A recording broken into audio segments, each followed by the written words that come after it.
आशा करे समस्ते भल थिबो।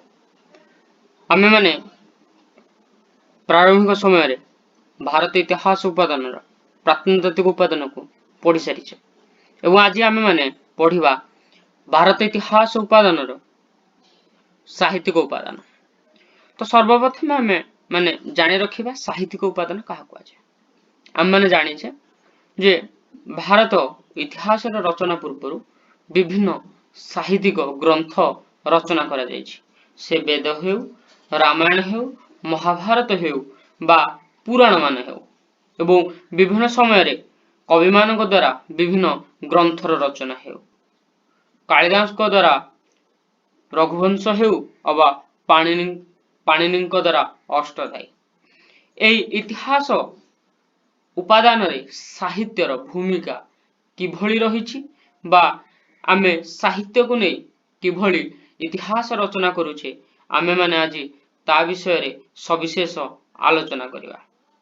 सर्वप्रथमे आमे साहित्यिक उपादान पढ़िबा एवं एहा विषय रे किछि तथ्य जानिबा। आम माने जानिछे आमे साहित्य को विभिन्न दिगरु विभक्त करिछे। यथा धर्म दिगरु एहाको धर्मीय साहित्य, राजनैतिक तथ्य मिलिथिबारु एहाको राजनैतिक साहित्य एवं विभिन्न समय रे लौकिक साहित्य एवं एहाको आमे विभिन्न समय मध्य वैदेशिक परिव्राजक द्वारा लेखा जाइथिबारु वैदेशिक विवरणी भी कहि पारु एवं एही साहित्य को नै आमे माने आज रचना करिबा भारत इतिहास।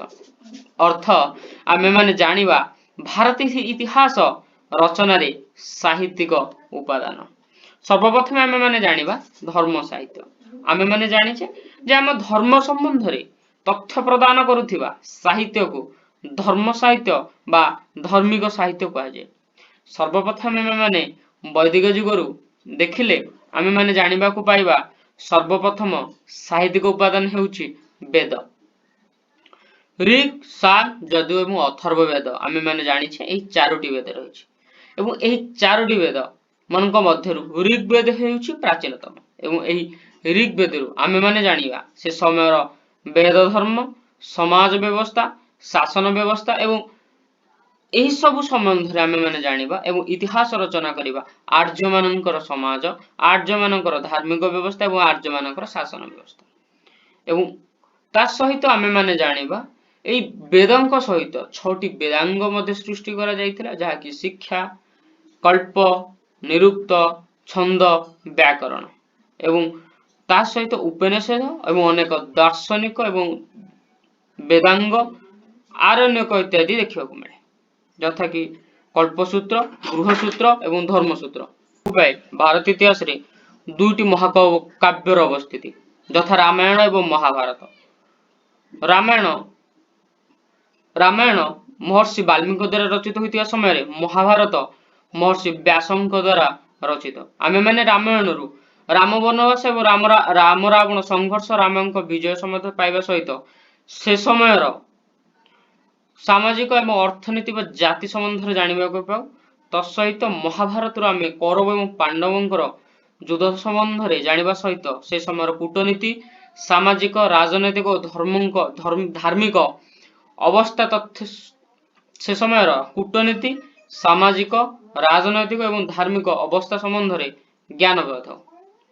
अष्टादश एवं तत्सहित समय रे दुईटी महाकाव्य परवर्ती समय रे आमे देखिबा को पाउ इतिहास रचना रे सहायक करे अष्टादश महापुराण अर्थात 18 गोटी पुराण। एथिमध्य आमे माने जानिछे विष्णु पुराण, मत्स्य पुराण, वायु पुराण विभिन्न जहा को आमे वंशावली बा वंशर इतिहास विषय रे जानिबा को पाउ। एही पुराण रु आमे भारत इतिहास बा भारतर पुरातन वंशर वंशावली संबंध रे जानिबा को पाउ। एवं प्राचीन जुगर शेष भाग रे आमे देखिबा को मिले बौद्ध धर्मर अभ्युदय एवं जैन धर्मर अभ्युदय जहा कि धर्म व्यवस्था रे बा धर्म क्षेत्र रे एक विप्लव सृष्टि करितला एवं एही दुई धर्मर ग्रंथ मध्य भारत इतिहास रचना दिगरे अनेक सहायक होइछि।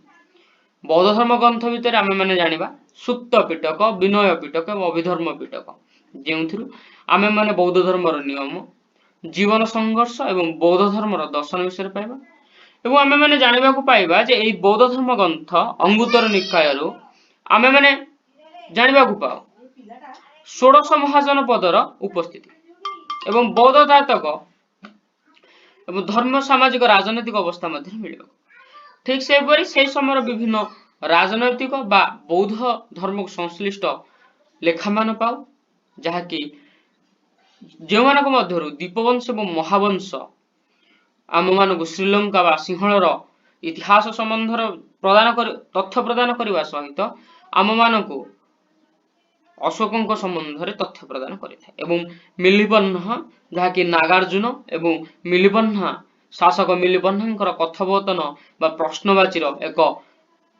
संक्षिप्त टिप्पणी जहाँ बौद्ध ग्रंथर एक अन्यतम इतिहास जैन ग्रंथ मध्य आचरंग सूत्र कल्पसूत्र उपअंग उपांग और हेमचंद्र द्वारा लिखित परिवेष्ट परिवर्तन जैन धर्म सहित सामाजिक अवस्थार चित्रण होइछि एवं परवर्ती समय आमे माने देखिबा जीवन चरित बा बायोग्राफी आमे माने जाहाकू कहू एही जीवन चरित सहित आमे माने देखिबा सेही समयर सामाजिक अवस्था सेही समयर भौगोलिक अवस्था सेही समयर राजनैतिक अवस्था एवं एही जदि आमे पुरातन समय देखिबा सर्वप्रथम आरंभ करबा बाणभट्ट हर्षचरित एवं बिल्हणकर विक्रमादित्य रचित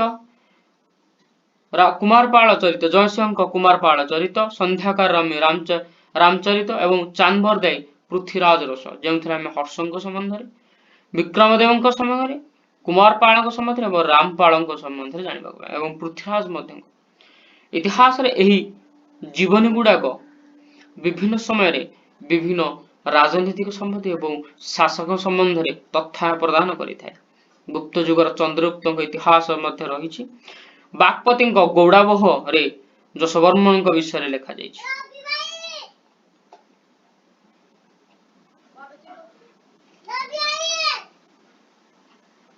पार्टी करने गोटे क्लास करूची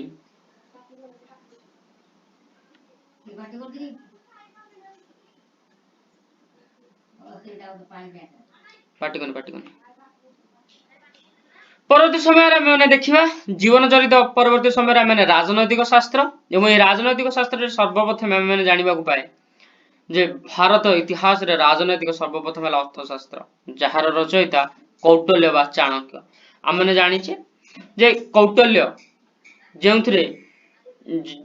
आम जाचे कौटल्य होती चंद्रगुप्त मौर्य प्रधानमंत्री बा गुरु जे कि नंदवंशर पतन रे सविशेष अधिकार करते नंदवंश पतन एक मुख्य कारण होते यार 15 गोटी अधिकरण रही कहार ना अर्थशास्त्र 15 गोटी अधिकरण रही 15 गोटी अध्याय रही जो राज्य शासन व्यवस्था पड़ोशी राज्य मान सहित संपर्क एवं युद्ध नाना प्रकार विषय आलोचना रही परवर्ती समय आम जाना पाइबा मनुस्मृति नादस्मृति कमंद नीतिसार पाणिनि अष्टाध्यायी एवं पतंजलि महाभाष्य जहाँकि अर्थनीति बा शासन नीति विषय आमको विवरणी देता है एवं इतिवृत्ति अर्थात गोटे इतिवृत्ति अर्थात इतिहास बा कह जाए इतिहास होउछि अतीतर इतिवृत्ति तो अतीत घटी जाइथिबा घटनावली बा सविशेष विवरणी एवं एही इतिवृत्ति मध्य सर्वप्रथम आसीबो राजतरंगिणी यह काश्मीर निवासी कलहंक द्वारा रचित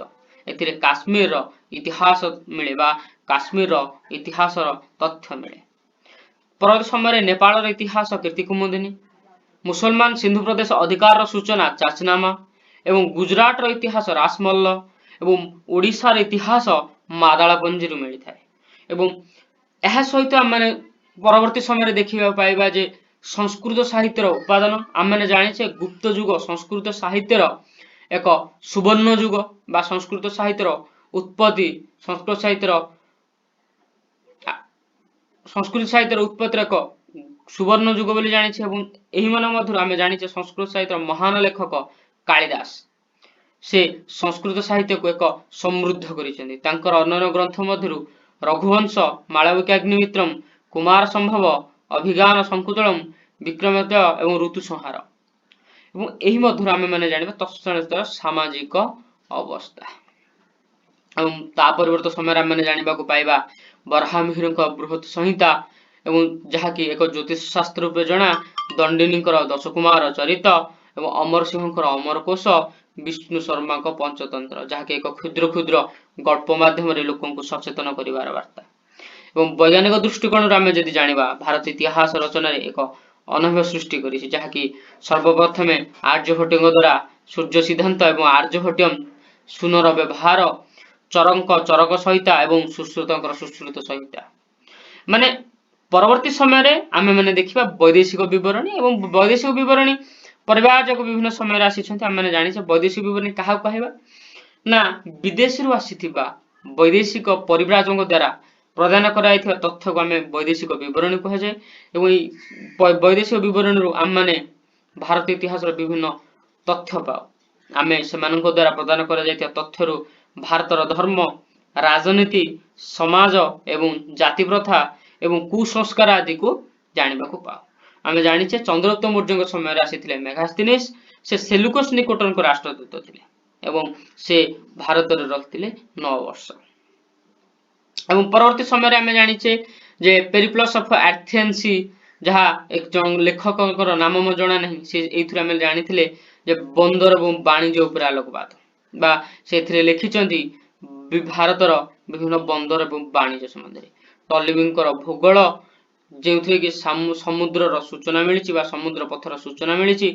ପରବର୍ତ୍ତୀ ସମୟରେ ଗୁପ୍ତ ସମୟରେ ଚନ୍ଦ୍ରଗୁପ୍ତ ବିକ୍ରମଙ୍କ ସମୟରେ ଆସିଛନ୍ତି କିଏ ନା ଫାହିୟାନ, ଯାହାଙ୍କର ପୁସ୍ତକ ହେଉଛି ଫୁୟୁକି, ଏବଂ ହର୍ଷବର୍ଦ୍ଧନଙ୍କ ସମୟରେ ଚୀନର ପରିବ୍ରାଜକ ହୁଏନସାଙ୍ଗ ଆସିଛନ୍ତି, ଯାହାଙ୍କର ଲେଖକ ହେଉଛି ସିୟୁକି। ଏବଂ ମଧ୍ୟଯୁଗୀୟ ଭାରତ ଇତିହାସରେ ମଧ୍ୟ ଆମେ ଦେଖିବା ଯେ ମହମ୍ମଦ ବିନ୍ କାସିମଙ୍କର ଭାରତ ଆକ୍ରମଣ ସହିତ ମାମୁଦ ଗଜନୀଙ୍କ ଆକ୍ରମଣ ଏବଂ ଆଲବେରିନଙ୍କ ଭାରତ ପ୍ରବେଶ, ଏବଂ ତାରିଖ ହିନ୍ଦ ଦ୍ୱାରା ସେ ଭାରତର ଅର୍ଥନୀତି ବିଷୟରେ ଲେଖିଛନ୍ତି। ଏବଂ ମାର୍କୋପୋଲ ଆସିଥିଲେ ଏବଂ ସେ ମଧ୍ୟ ସୂଚନା ଦେଇଛନ୍ତି। ତା ସହିତ ମହମ୍ମଦ ବିନ୍ ତୁଗଲକଙ୍କ ସମୟ ବା ଆମର ଖିଲଜି ବଂଶର ପତନ ସହିତ ତୁଗଲକ ବଂଶର ଉତ୍ଥାନ, ଏବଂ ମହମ୍ମଦ ବିନ୍ ତୁଗଲକଙ୍କ ଶାସନ ସମୟରେ ଆସିଛନ୍ତି ଇବନ ବତୁତା, ଏବଂ ସେ କିତାବୁଲ ରହିଲା ରଚନା କରି ମହମ୍ମଦ ବିନ୍ ତୁଗଲକଙ୍କ ସମୟ ଏବଂ ସେ ସମୟର ଭାରତ ସମ୍ବନ୍ଧରେ ବିଭିନ୍ନ ତଥ୍ୟ ପ୍ରଦାନ କରିଛନ୍ତି। ସେହିପରି ଅବୁ ରଜକ ଦେବରାୟ ଦ୍ୱିତୀୟଙ୍କ ସମୟରେ ଆସି ମଧ୍ୟ ଅନେକ ତଥ୍ୟ ପ୍ରଦାନ କରିଛନ୍ତି। ନିକୋଲ ଡି କୋଣ୍ଟି ଏବଂ ଜାହାଙ୍ଗୀରଙ୍କ ସମୟରେ କ୍ୟାପ୍ଟେନ ହକିନ୍ସ, ସାର ଟମାସ ରୋ ଭାରତ ଆସିଥିଲେ। ସେ ସମୟରୁ ମୋଗଲ ଇତିହାସର ତଥ୍ୟ ମିଳେ। ଏବଂ ଆମେ ପରବର୍ତ୍ତୀ ସମୟରେ ଯେତେବେଳେ ଦେଖିବା ମଧ୍ୟଯୁଗୀୟ ଭାରତ ଇତିହାସ, ସେ ସମୟରେ ଦେଖିବା ଯେ 712 ଠାରୁ ଆରମ୍ଭ କରି ମୋଗଲ ଯୁଗର ପତନ, ମହମ୍ମଦ ବିନ୍ କସିମ ଠାରୁ ଆମେ ଦେଖିବା ଔରଙ୍ଗଜେବ, ଏବଂ ତା ପରବର୍ତ୍ତୀ ସମୟରେ ମଧ୍ୟ ଆମେ ବାହାଦୁର ଶାହ, এইମାନଙ୍କ ସମୟରେ ଯେତେବେଳେ ଇତିହାସକୁ ଦେଖିବା, ସେ ସମୟରେ ଅନେକ ଇତିହାସ ଆମମାନଙ୍କ ଇତିହାସ ରଚନାରେ ସାହାଯ୍ୟ କରେ। ସର୍ବପ୍ରଥମେ ଜାଣିବା ଯେ ତବାକାତ ନାସିର ମିନହାଜ ସିରାଜ, ଯିଏକି ମହମ୍ମଦ ଘୁରୀଙ୍କ ଠାରୁ ଆକ୍ରମଣ ଆରମ୍ଭ କରି ବର୍ଣ୍ଣନା କରିଛନ୍ତି। ଜୁଆଦିନଙ୍କ ବର୍ଣ୍ଣନା ତାରିଖ ଫିରୋଜ ଶାହୀ, ଯେଉଁଥିରେ କି ବଲବନ, ଖିଲଜ ବଂଶ ଏବଂ ମହମ୍ମଦ ବିନ୍ ତୁଗଲକ, ସ୍ଲେଭ ଡାଇନାଷ୍ଟି ବା ଦାସବଂଶର ବଲବନ, ଖିଲଜ ବଂଶ ଏବଂ ମହମ୍ମଦ ବିନ୍ ତୁଗଲକ, ଏବଂ ଶେଷରେ ସେ ରଚନା କରିଛନ୍ତି ଫିରୋଜ ଶାହ ତୁଗଲକଙ୍କ ସମ୍ବନ୍ଧରେ। ପୁସ୍ତକର ନାଁ ତାରିଖ ଫିରୋଜ ଶାହୀ। ଏବଂ ପରବର୍ତ୍ତୀ ସମୟରେ ଅମୀର ଖୁସରୁ, ଯିଏକି ଆମର ସିତାରର ଉଦ୍ଭାବ କରିଥିଲେ, ଏବଂ ତାଙ୍କର ହେଲା ଖାଇଜାନ ଉଲ ଫୁତୁର, ଯେଉଁଥିରେ କି ଖିଲିଜ ଶାସନ ସମୟରେ ଖିଲିଜ ଶାସନଙ୍କ ସମ୍ବନ୍ଧରେ ଲେଖିଛନ୍ତି 2ଟି ପୁସ୍ତକ। ଏବଂ ବାବରଙ୍କ ଯେତେବେଳେ ଆମେ ଆତ୍ମଜୀବନୀ ଦେଖିବା ମଧ୍ୟଯୁଗୀୟ ସାହିତ୍ୟରେ, ବାବରଙ୍କ ଆତ୍ମଜୀବନୀ ତୁଜ କି ବାବରୀ, ଯେଉଁଥିରେ କି ଭାରତର ପାଣିପାଗ ଠାରୁ ଆରମ୍ଭ କରି ଭାରତୀୟ ଲୋକଙ୍କ ସମ୍ବନ୍ଧରେ ରଚନା କରାଯାଇଛି। ଏବଂ ଆବଲ ଫାଜଲଙ୍କର ଆକବରନାମା ଆଇନି ଆକବରୀ, ଏବଂ ଆକବରଙ୍କ ସମ୍ବନ୍ଧରେ ବା ଆକବରଙ୍କ ସମସାମୟିକ ଇତିହାସ ଜଣାପଡେ। ତା ସହିତ ଜାହାଙ୍ଗୀରଙ୍କ ଆତ୍ମଜୀବନୀ ତୁଜ କି ଜାହାଙ୍ଗୀର, ହୁମାୟୁନଙ୍କ ଆତ୍ମଜୀବନୀ ଗୁଲବଦନ ବେଗମଙ୍କ ଦ୍ୱାରା ଲେଖାଯାଇଛି, ଏବଂ ତା ସହିତ ଅବଦୁଲ ହମିଦ ଲାହୋରଙ୍କ ଦ୍ୱାରା ରଚିତ ପାଶାହନାମା, ଏବଂ ଆଲମଗିରି ନାମରୁ ଜଣାପଡେ ଆରଙ୍ଗଜେବଙ୍କ ଇତିହାସ ସମ୍ବନ୍ଧରେ। ଏ ଥିଲା ମଧ୍ୟଯୁଗୀୟ ସାହିତ୍ୟ ଇତିହାସ।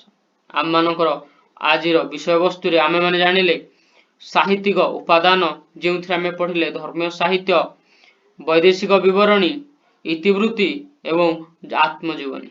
ତା ସହିତ ମଧ୍ୟଯୁଗୀୟ ସାହିତ୍ୟ ଇତିହାସ ଏବଂ ଇତିହାସ କିଭଳି ଭାବରେ ଇତିହାସ ରଚନାରେ ସାହାଯ୍ୟ କରେ, ବା ସାହିତ୍ୟ କିଭଳି ଭାବରେ ଇତିହାସ ରଚନାରେ ସାହାଯ୍ୟ କରେ ତା ସମ୍ବନ୍ଧରେ ଜାଣିଲେ।